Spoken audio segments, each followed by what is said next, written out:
Voltamos com o Boa Noite Rio Branco na sua TV Rio Branco, Canal 8 e SBT.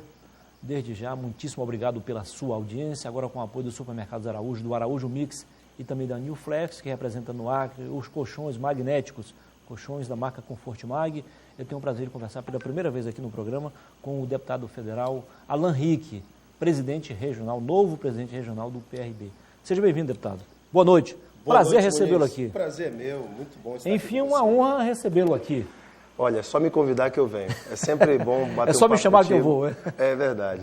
É muito bom bater um papo contigo e com toda essa audiência qualificada do Boa Noite Rio Branco. Antes de começar a entrevista, vou mostrar aqui a revista da atividade parlamentar do deputado Alan Rick. Olha, muito bom o trabalho. Foi uma prestação de contas, né, Muniz, do ano passado, com algumas das nossas ações, das nossas atividades, projetos de lei aprovados, emendas parlamentares, a ação nossa no programa Mais Médicos, que nós começamos no ano passado com a retirada da emenda proposta pelo senador Otto Alencar, que de forma muito coerente, humilde, inclusive atendeu o nosso pedido para a retirada da emenda que... Ação social do deputado. Essa foi uma ação social durante a alagação do ano passado, que nós ajudamos aí a Rio Branco Amiga, o pessoal que estava ajudando, né, os desabrigados. A articulação com os deputados aqui. Foi, aí também... O pessoal da Segurança Pública. Segurança Pública, uma emenda que nós colocamos para a criação do cerco eletrônico em Rio Branco, o Laboratório de Análise da Criminalidade. Mostra aqui, na rapaz. capital, e também estendendo isso para o interior. Foi um trabalho que nós procuramos a Segurança Pública, a gente sabe a dificuldade da Segurança Pública, né? São várias ações aí que a gente... O apoio ao esporte. Apoio ao esporte, né? Nós temos aí ação com os PELCs em todos os municípios, praticamente. Nós temos aí os programas do esporte e lazer na cidade. Enfim, são muitas ações, viu, meu amigo? Fico muito feliz de você poder divulgar isso aqui. E eu, inadvertidamente, acabei me interrompendo quando você falava de uma emenda. Vamos lá. Pois é, nós colocamos uma emenda para a segurança pública que eu acho que é fundamental, Muniz. Isso te preocupa muito, a segurança pública? Hoje a segurança pública é um dos gargalos, né? Verdade. Em qualquer estado brasileiro. E conversando com o secretário Emilson, logo no início do meu mandato, eu perguntei ao secretário, como é que eu posso ajudar a nossa segurança pública, secretário? O senhor que está aqui na ponta sabe as dificuldades de atender melhor a nossa população. E o secretário disse, olha, deputado, nós precisamos criar um laboratório de análise da criminalidade no Acre e também termos as condições para criar o cerco eletrônico. É um sistema de vídeo monitoramento moderno que tenha a condição, junto com um centro integrado de comando e controle, de fazer o monitoramento de toda a capital e depois a gente poder estender isso também para os municípios vizinhos. Então, é uma ação que a gente espera que dê muito certo na segurança e ajude a diminuir a criminalidade. Muito bem. Alan Rick, tem uma ação sua que muita gente diz o seguinte, se o mandato dele terminasse agora, já teria valido a pena, que foi essa luta sua para fortalecer e mudar para melhor o programa Mais Médicos. Bom, Muniz, olha, isso é uma alegria muito grande para mim, poder ter contribuído com a mudança na Lei 12.871 de 2013, que é a lei que instituiu o Mais Médicos. O programa ele tem um alcance inestimável. Qual é? É levar médico para os municípios mais distantes, mais carentes, onde a atenção básica estava descoberta. O programa ajuda o prefeito, porque quem paga é o governo federal, e os prefeitos dão apenas ajuda de custo, de moradia, para aquele médico que vai trabalhar ali. Muito bem. Só que o programa tinha uma distorção. Foi criada uma regra através de uma portaria interministerial, a portaria 1369, também de 2013, que estabelecia que não poderiam ser contratados médicos de países cuja relação médico-habitante fosse igual ou inferior a 1,8 médicos por 1.000 habitantes. Ora, a regra do Mais Médicos é a seguinte, quando se lança um edital para a contratação do médico, a primeira prioridade, quem deve ser contratado em primeiro lugar? O médico brasileiro. Claro. Aquele médico que fala português, conhece a realidade do Brasil, pronto. Se não preencherem as vagas, entra-se na segunda prioridade, o médico brasileiro formado no exterior, que é o caso dos nossos acreanos, formados na Bolívia, formados em outros países aqui da América Latina, ou até de outros países do hemisfério norte. A terceira regra, a terceira prioridade são os médicos intercambistas estrangeiros. No caso, cubanos, argentinos, enfim. Só que veja, estava em primeiro plano, né? Só que os cubanos estavam sendo contratados por conta dessa portaria interministerial. Porque somente Cuba, México e Argentina, na América Latina inteira, obedece essa regra de 1,8 médicos por 1.000 habitantes. Então, o que acontecia com os médicos brasileiros quando queriam se inserir no Mais Médicos? Tinham que entrar na justiça, pagar advogado, e aí conseguiam ser contratados no programa. A nossa emenda, ela acaba com essa exigência que a gente considera absurda, distorsiva, e estabelece uma regra de que os médicos brasileiros formados no exterior devem ter, sim, a preferência, exatamente como diz o artigo 13 da lei. Médicos brasileiros formados no Brasil, né, os médicos brasileiros formados no exterior e só depois os intercambistas que venham de outros países. Dessa maneira, você dá preferência ao médico brasileiro, que é aquele que conhece melhor a nossa realidade, aquele que fala a nossa língua e aquele que quer trabalhar no país. Dessa maneira, nós podemos ajudar a colocar no mercado de trabalho mais de 4.000 acreanos, que são aqueles formados principalmente aqui na Bolívia. Então foi uma grande vitória, a nossa emenda foi a única aprovada na MP 723, que foi debatida na comissão mista do Senado e da Câmara. Nós fomos lá, debatemos com o ministro Humberto Costa, o ex-ministro Humberto Costa, que foi o relator, e depois de um amplo debate ele disse, não, vamos acatar a emenda do deputado Alan Henrique. Foi uma grande vitória, a matéria vai para plenário agora na primeira semana de agosto, eu estarei lá para votar e nós temos certeza que será definitivamente aprovado no plenário. Eu acompanho sempre que posso a participação dos acreanos da bancada do Acre na Câmara Federal e no Senado, na TV Câmara, na TV Senado. Tenho, de forma especial, assistido também aos seus pronunciamentos. Ano passado você fez um pronunciamento muito oportuno e foi aparteado por pessoas inteligentes também. Você demonstrando a sua preocupação com relação ao uso da água limpa, água potável, que é realmente a água limpa é saúde, a água suja é a porta de entrada para várias doenças, né? É verdade. Até que ponto isso continua a te preocupar? Nos preocupa muito, Muniz, porque, veja, hoje aqui no Acre nós temos uma grande parceria com a Fundação Nacional de Saúde, com a FUNASA, o superintendente que é o Rafael Bastos. Nós entregamos há cerca de um mês, os planos municipais de saneamento em vários municípios do interior. Para cada R$1 que você investe em saneamento, em água potável, em qualidade da água, em esgoto, você economiza R$5 na área da saúde. Então nós temos um pronunciamento, inclusive... Então é um investimento com retorno absolutamente garantido. Absolutamente garantido.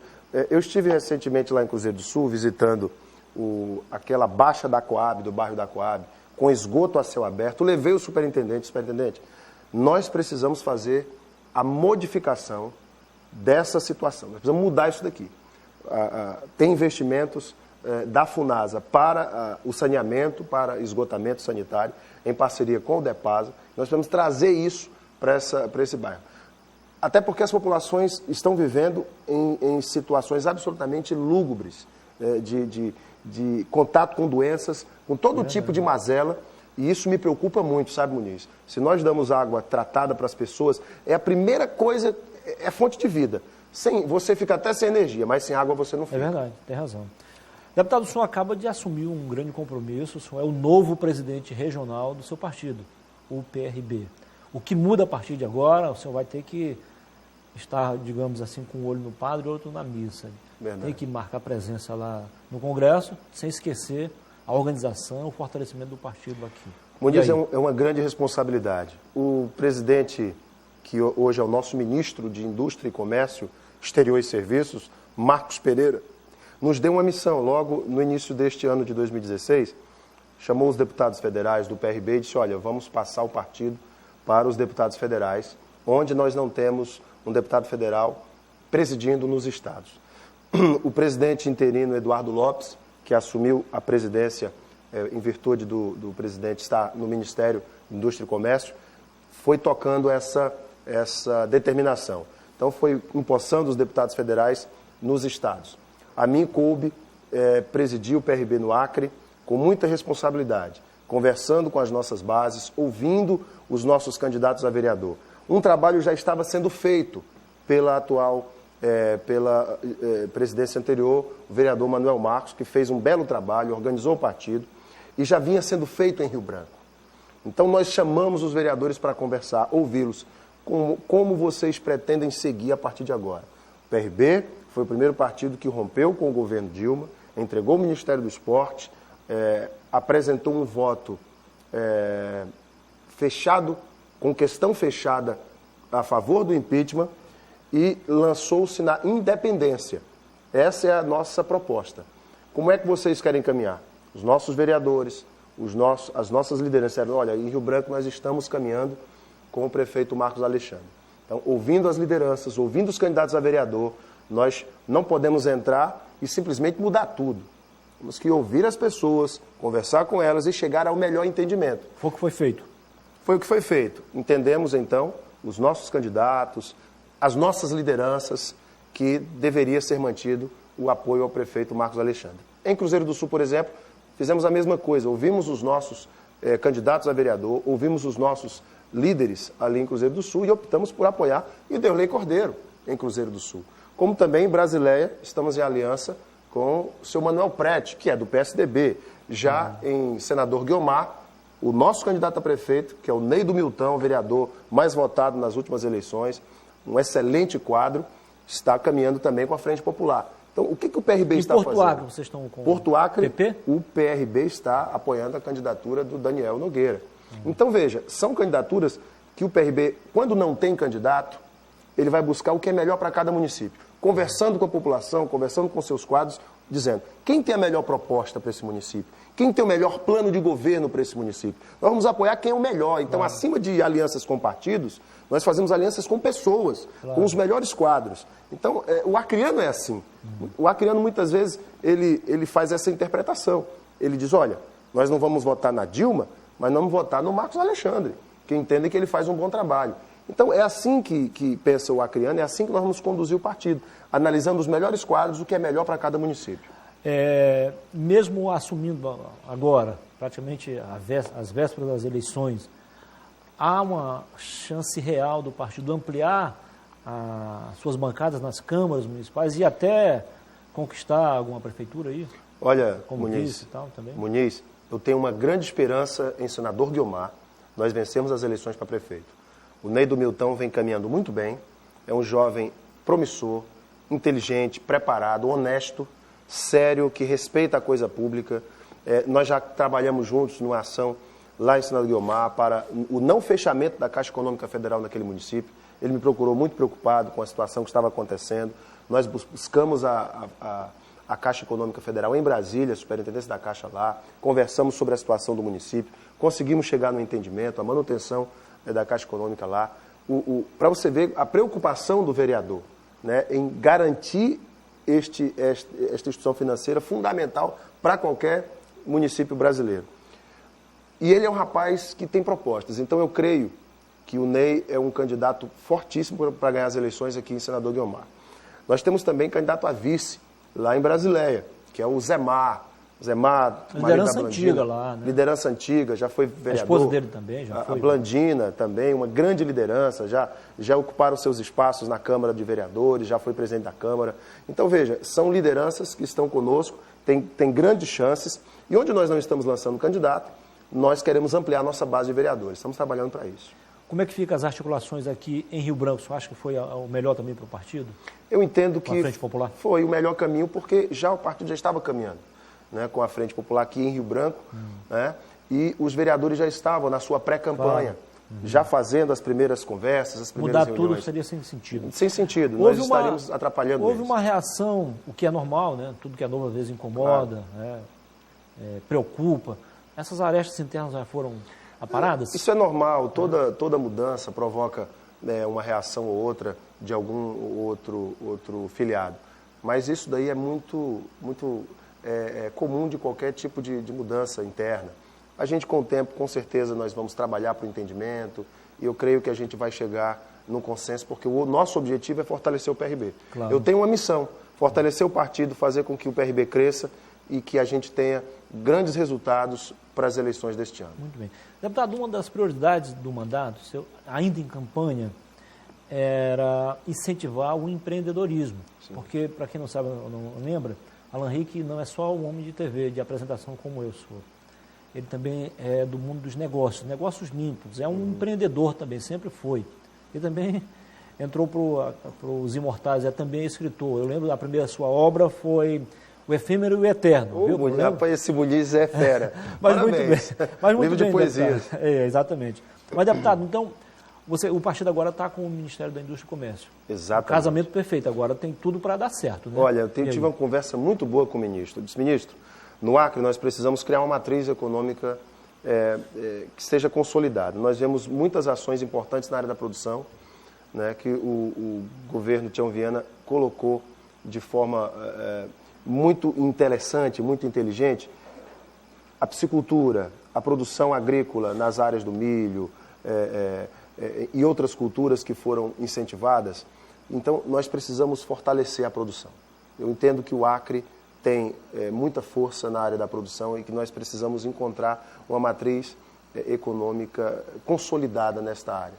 Nós avançamos muito, mas é preciso que o Estado tenha uma matriz econômica consolidada. Agora, a ajuda do ministro da Indústria e Comércio é fundamental. O ministro Marcos Pereira já me falou esta semana que poderá estar aqui conosco no próximo dia 19 de agosto, numa reunião aqui no Estado. Vamos confirmar essa agenda, trazê-lo aqui, Muniz, para que possamos debater com o setor produtivo as alternativas. Estão debaixo do Ministério da Indústria e Comércio, por exemplo, a Zona Franca de Manaus, a SUFRAMA, que tem suas coordenações municipais. E é um órgão fundamental para a Amazônia Legal. Então, nós precisamos fortalecer a SUFRAMA, por exemplo, para fortalecer as atividades produtivas, para fortalecer os investimentos também em nosso Estado. A SUFRAMA foi indutora de diversos investimentos em governos passados. Depois que sofreu contingenciamento no seu orçamento, que caiu de 730 milhões ano para pouco mais de 80 milhões, caiu muito. A SUFRAMA perdeu muito, perdeu orçamento demais. Agora nós queremos retomar isso. Então, é fundamental esse debate com o setor produtivo e incentivar outras atividades empreendedoras, como, por exemplo, o nosso projeto de lei que quer regulamentar a criação das lojas francas nos municípios de fronteira. Nós precisamos sair daquele... Nós hoje estamos reféns das zonas de livre comércio dos países vizinhos, como Cobirra, quando Brasileia sofre, e Cobirra cada vez mais cresce, fica mais rica, tem mais geração de emprego e renda, e o lado brasileiro sofre. Nós precisamos trazer esses empregos para o lado brasileiro. Então, há ações nossas nesse sentido. Somos relator, por exemplo, da matéria da Zona Franca Verde, que nós queremos ampliar. A Zona Franca Verde não pode ter uma área de apenas 20 quilômetros quadrados, que ela fica absolutamente inadequada e não funciona, e nós queremos aumentar essa abrangência. Portanto, são várias ações do mandato nessa área também, Muniz. Muito bem. Tudo que é bom dura pouco. Conversei aqui com o deputado federal Alan Rick, novo presidente regional do PRB. Deputado, foi um prazer recebê-lo aqui. Parabéns pelo trabalho, sobretudo pela essa sua ligação muito próxima com o eleitor, com o acreano de um modo geral, através das redes sociais. Muita gente tem comentado, as respostas são praticamente instantâneas, isso é muito bom. Eu que agradeço. Só tenho a agradecer. E enganou-se quem pensou que o deputado Alan Rick seria apenas mais um na bancada federal. Você está fazendo a diferença. Obrigado, Muniz. Parabéns. Muita bondade sua. Muito obrigado. Posso até amanhã ou depois vir a fazer crítica, mas por enquanto, obrigado, apenas a reconhecer o seu trabalho. E a sua crítica sempre será bem-vinda. Com certeza. Muito Foi um prazer. Prazer Sucesso, viu? Obrigado, meu amigo. Depois do intervalo comercial, eu volto para conversar com o pastor Jesus. Depois da política, a gente volta com a religião. Ele também é evangélico. Tá? O pastor Jesus tem um trabalho excelente na Baixada da Sobral. Fique com a gente.